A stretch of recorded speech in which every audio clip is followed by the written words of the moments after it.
Good morning. Welcome to History of Latin America, Spring 2019. I'm Dr. Gene Cassidy. I am going to be your instructor for this semester. I apologize about not being able to be there today. I am in Boston, as I'm sure you've been told. I'm in Boston with the Model UM. But I'll be back next week. But before I come back, I wanted to touch on the syllabus, talk a little bit about the class, so that we can, next week, we can just get right into the swing of things and get the ball rolling. So if you take a look at the syllabus, which there were copies on the table that you could pick up, what this course is going to do is it's going to start in the colonial period, work our way up all the way through the modern period, the contemporary period. And talk about the history of Latin America. And the two big ideas that guide us are themes, if you will: persistence and change. Now, what I mean by persistence and change here is that we're going to look at the ways in which colonial institutions, colonial ways of thinking that were established by the Spanish and the Portuguese, they continue into, in fact, modern-day Latin America, much the same way that colonial ideas continue in the United States as well. And so we're going to look at the ways in which they've changed, the ways in which they've stayed the same, the ways in which they've changed a little but stayed the same in other ways. It'll be lots of fun. Hopefully you'll learn quite a bit, and you'll find the topic as interesting as I do. So how is it that we're going to end up kind of making our way through persistence and change? These are big ideas. So we're going to look at three key ideas to help us guide our exploration. And the first one is going to be the role of women. Now, it says notions of gender and honor on your syllabus. That's just a fancy-schmancy way of saying the role of women. If this were a year-long course, we could really get into the nitty-gritty of gender relations in terms of transgender folks in the Wars for Independence and things like that. But unfortunately, there just isn't time. And so we're going to focus on just principally the role of women in that regard. Second one is this race-class connection. So much like in the United States, in Latin America, if you are darker skinned, the odds of you being poorer are much, much higher. The lighter your skin, the greater the odds of your being wealthy, the greater your odds of being educated. One's race plays an essential part in figuring out where one belongs within society. This was established in the colonial period, and it continues on, unfortunately, even into today. And our last one, as you can see in the syllabus, well, I guess it's the first one in the syllabus, but it's the last one here, the colonial relationship. Now, the reason I put colonial in quotes here, I'm not, during the colonial period, the colonial relationship is clear. There is an imperial power, Spain or Portugal, and they rule a colony. The Spanish Empire stretching from California all the way down to Argentina and Tierra del Fuego. The Portuguese Empire in the Americas, at least, in Brazil.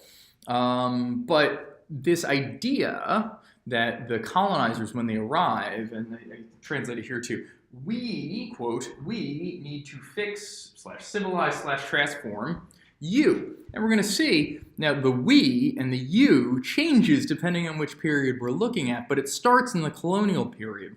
When the Europeans arrive, they find literally an entire continent that's never heard of Christianity. And so as far as they're concerned, these are uncivilized people. They need to be Christianized. They need to learn to adopt European ways in order to civilize them. And this idea from the elites looking out across and down on the rest of society and being like, man, you guys are screwed up. We need to fix you. This is a defining feature in Latin American history, whether the belief in this idea or the rejection of this idea, as we'll see later in the nationalist period.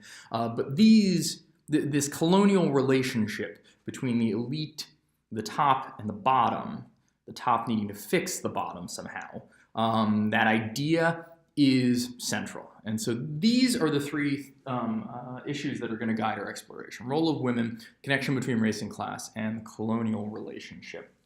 So let me tell you a little bit about how this course developed, and then we'll move into what's going to happen this semester. When I first got here, we initially had, 3 years ago, I didn't use 3 issues to guide exploration, I used 6. And the feedback I got was there's way too much content. You're trying to cover way too much stuff. I taught at the college level, and that's what you do. It's what you're trained to do.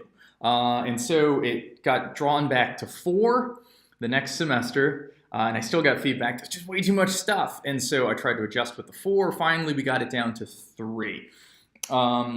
This semester, based on the feedback that I'm still getting, that I got rather last semester, we are going to be focusing a lot more on skills, and I'm going to reduce content even more, which is fine. So if you go down and you look at the grading, section on grading, which should be your second page, you're going to see that there's going to be a map quiz, no big deal. Latin America, it's, you either know it or you don't. It'll be in a couple of weeks. No need to sweat it right now. And then essays, there's going to be 3 argumentative essays. And what we're going to do is we're going to focus on process. We're going to give 3 grades to them. Normally, you just write an essay, you'd hand it in, and that would be your grade. What I'm going to do is I'm going to give you a process grade, the ways in which you plan, you research, you develop. A progress grade, how you integrate feedback, how you revise, and then finally a product grade, whatever your final product is. We'll talk about that a bit more when I get back. But basically, we're going to have 3 full class days per paper to work on this. Spaced out a bit. So we are going to be working a lot on these papers, and the idea is that hopefully next year, and when you move into US, whether it's APUSH or AIS or just US, your capacity to write papers is going to be way better than it was, than it is now. With a bunch of practice. We're also going to be doing some role-playing exercises to help tease things out, but we can talk about that more as well. Coming back to this then idea of the reduction in content, I thought a lot about the areas that I think that we should cover. But then I thought, well, listen, there's lots of things that I think that you might not agree with, and so I'm going to make this as democratic as possible. I shared with you a form that I believe is called, just a second, Hola Spring 2018. It says Spring 2018. Whoops. I'll fix that. It should be Spring 2019 topics. What you're going to do is you're going to pick 8. I believe there is 12 to pick from. Something like 12, 2, 4, 6, 8, 10, 12. There's 12 of them. You're going to pick 8 of them. And these are the specific content areas that we are going to spend time exploring. So what that's going to, normally what I would do is we would go through all of these. But that leaves too little time for paper writing. The feedback that I was getting, the students felt rushed. And so what you need to do after you watch this video is you got to fill out that form. And based on, we'll just majority rule it, based on the feedback that I get from that, that will then determine where we go in terms of course content. As a historian, I bristle a little bit against the idea of shrinking content, but as a high school teacher, I understand that this is that it's skill building that's really necessary. You can work on content a lot more later in college. But content is ultimately necessary to build these skills. We can't look at gender in the post-colonial period if you have literally no idea what the post-colonial period is. So what I will do is, for each one of the units, these, from colonial to post-colonial, nationalist, Cold War, contemporary, we will have a class wherein I do some lecturing. We work on a couple of sources to really kind of get the gist of what the period means, so that way, when we talk about race and class in the nationalist period, it's not just some like weird esoteric topic that doesn't make any sense. Your context is going to be much stronger. So for those of you who are much more like, oh, wait a second, no, I came here to get the story of Latin America history. Not all there's still plenty of content, and I'll make sure that by the time you walk out of my classroom last time in May, you'll know a lot more about Latin American history than you did before. Okay, so then what you'll want to do is fill out that form, and I'll be posting homework if it hasn't already posted on what we're going to be working on. We'll start in the colonial period in the next class. I'm super excited to teach y'all. I hope you enjoy it, and I'll see you next week. Thanks.